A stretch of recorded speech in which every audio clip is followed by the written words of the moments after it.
Hello there and welcome back to the channel.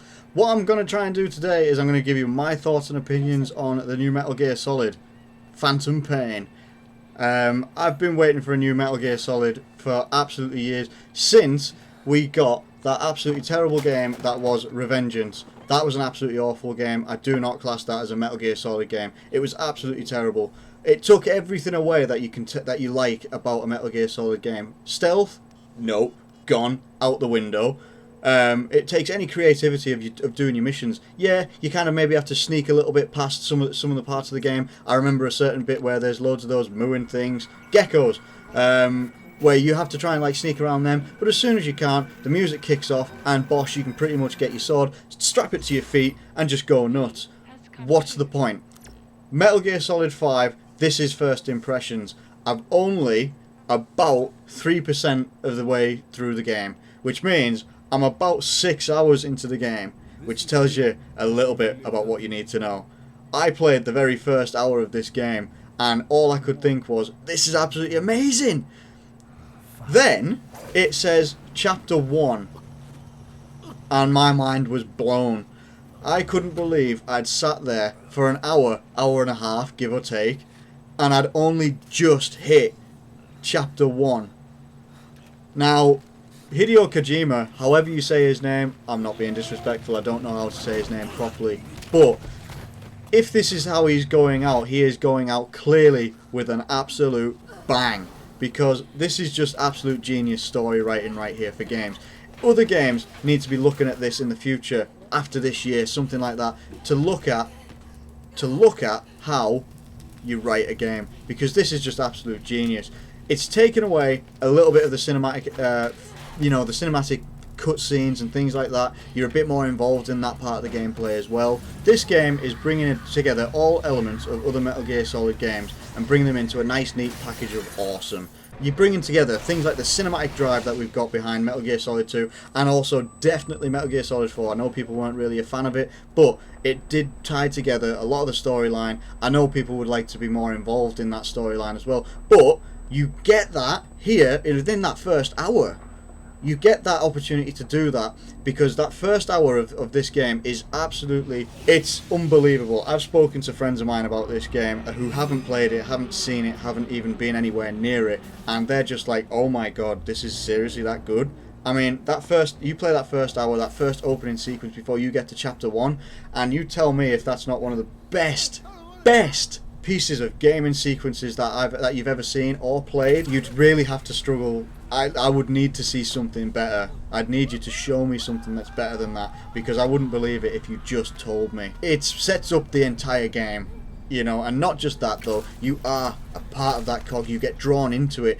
It sucks you straight into that element of action, the element of fear, the what can happen next. I'm not going to ruin any of the storylines for anybody. That's why I'm being a little bit vague, but I'm trying to say you need to check out at least just that bit. Even if you see someone play it on something like Twitch or go around to a friend's house, go watch it, because it's one of the most brilliant cinematic and gameplay combinations I've ever seen and played. It's utterly amazing. One of the key things here that I also liked, and I didn't really play Peace Walker because I didn't have a PSP, was you can do a thing where you can knock out, if you're in the field and you've got an enemy, and say it's a key enemy or something like that, like someone who's really highly skilled, what you can do is you can knock them out or something like that, as long as you don't kill them, and you can, I can't remember what it's called in the game, but it's like you strap it to them, it's a big giant balloon, and bosh, up to the sky, they go back to your base, and they become one of your team members. Now, that blew my mind, because I didn't really realise that, obviously, having missed Peace Walker, I didn't think I was missing anything great, but clearly, it's a Metal Gear Solid game, I missed something great. So one time I'm going to have to maybe check that out, if I can somehow play it on a PSP, or if it's available to get on a PS4, who knows? I don't, let me know. But that was kind of mind-blowing as well. Things like, they're bringing back in these elements of fun. They're clearly trying to, not only bring in new fans and old fans, but also bring in the fans that were really annoyed at Revengeance and how ridiculous it was. So, not straight off the bat, but about 2 hours into the game, you've hit Chapter 1, and when you go back to your base, one of the first options it gives you as part of your development team to build is a cardboard box. Now, anyone that's played any Metal Gear Solid game from 4 previous knows how important a cardboard box is to a Metal Gear Solid game. It's not a Metal Gear Solid game without a cardboard box. You need one. It is an absolute key item. You know what I'm getting at. How you perform in missions is really important to how you can develop your team, like your R&D team, who develop things like your weapons, your items, things like that, items of clothing, stuff like that. If you don't really, if you don't look at the ins and outs of your mission, and you're not really trying to delve deep into it, and I've struggled with this game actually. I really like to get into all the parts of the missions, all the little, ins and outs and stuff like that, and I'm missing stuff when I get to the end of the mission, and I didn't realise I was missing it. So, while that's a little bit frustrating, that's also down to my gameplay. I need to learn how to do that better. But that's the beauty of a new game. Now, so obviously I'm limiting myself, unless I go back and play those, but I don't know if I can do that. I've not experimented with that yet. So I will most likely be only able to level up certain things at certain times, maybe a bit later than someone who's unlocked all these things before I have. One cool little addition that I do like to this game that I don't think... I never really paid attention to it in other Metal Gear Solids, was the actual daytime factor. The time of day you do things can affect how you approach a mission, which was something that's really quite... It's really quite awesome, like, because there's one, say, I'll pick one out, it doesn't really affect the story that much, but if you go and sneak up to, say, a little hut and it's got 2 people outside guarding, 1 person inside, now if that's pitch black at night, that's going to be a little bit easier to maybe sneak up, choke someone out, pull them behind. Now if that's broad daylight, which I'd taken too long at this point by scoping out all the different things that I wanted to, I'd taken too long, it'd become 6 o'clock in the morning and the sun rose. So immediately, I had to back up, rethink, and go at it again. So, right there and then, it's changing you, it's making you try and think in a real world situation. You can't just go in there, grab some guy by the throat, and just haul him away, because the other guy at the other end is going to see you. So you really have to start learning how to, like with any other Metal Gear Solid game, you have to learn how to read the patterns of the guards and things like that, so that you can take them out effectively without getting caught or without getting seen, which is something that I'm really struggling with, but we won't go into that in this one. As I said before, you've got your home base that you can go to now. Now, when I say about getting into your missions and also getting into the very depths of each part of your mission, it really not only makes you worry about what you're doing in the mission and how you do it, but it's also making you worry about how many different types of resources. Now you can pick up things like you've got different materials of metal, different fuel items and things like that you can pick up in the field. The more of these that you pick up and discover can obviously only give you more things that you can then upgrade to when you go back to your home base. Having not realised that for the first couple of missions, I've clearly missed a trick there, but it clicked right later on.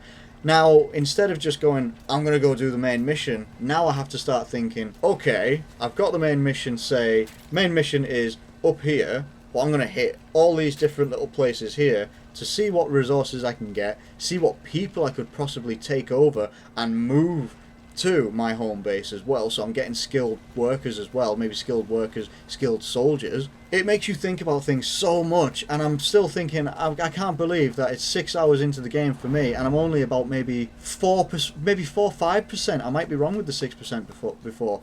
It looks like it's going to be such a wonderful game to get all the way through. And as I say, it's a very first impression, but my first impression conclusion is, if you're a Metal Gear Solid fan, take away Revengeance, forget about it, it's not, it's done. It happened, we are all gutted that it happened, let's move on, because this game brings back everything that we loved about each game and more. You need to be checking this game out either by videos, but I would very much recommend going out and trying to play it somewhere. If a friend's got it, go get on it. If you're not a fan of Metal Gear Solid, check it out as well, because it's going to offer you something that other games can't. It's going to offer you something that you really have to think about in these games. The only game I can think that comes even anywhere near close to it would be... Now, it's going to be weird, this one, actually. The only game I could think about comparing this to would be Far Cry 4. And the only reason for that is in the way that you would play certain parts of your missions. Now, Far Cry 4 and Metal Gear Solid are not in the same leagues anymore. Far Cry 4 is about here, good game, it's enjoyable. Metal Gear Solid, I can't put my hand high enough. I just can't put my hand high enough, and I've only played 6% of it, 5 or 6%, who knows. I've only played that much of it, and yes, I am a biased Metal Gear Solid fan because I love these games, but I will tell you honestly that Revengeance sucked, and this is anything but. Go out, check it out. It's going to offer you so many things that other games can't, such as the stealth modes, such as how everything you do in a mission is going to impact everything that you can have later in terms of resources, upgrades, your team, everything.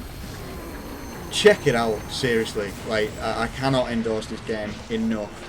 It's fantastic. It will suck you in straight away, and I'm not saying you'll thank me for it, but you'll thank someone for it. Either you'll thank your bank for allowing you to spend that money that you had, or someone who buys it for you, whatever.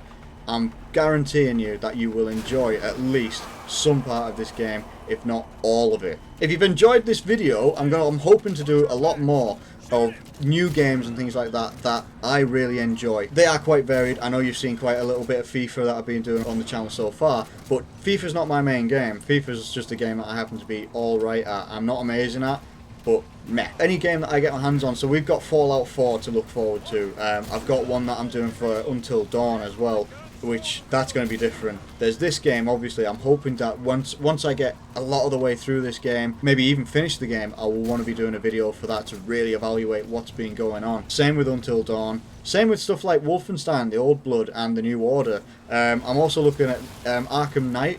I'm really getting into Arkham Knight as well. Anything that I get my hands on that I really enjoy, I want to talk about. If you've enjoyed what I've been doing today though, what I've been talking about, if you've got any counter thoughts or if you agree with anything I've been saying, do feel free, share them down in that comments box, because what that'll do is it'll get us a little bit of a debate, and it'll also get me a bit of an idea of what I need to be doing and what I need to be talking about as well. So, as I say, if you've enjoyed this video, do give it a like, maybe even share it around. Subscribe to the channel if you're not already, but I'll catch you later.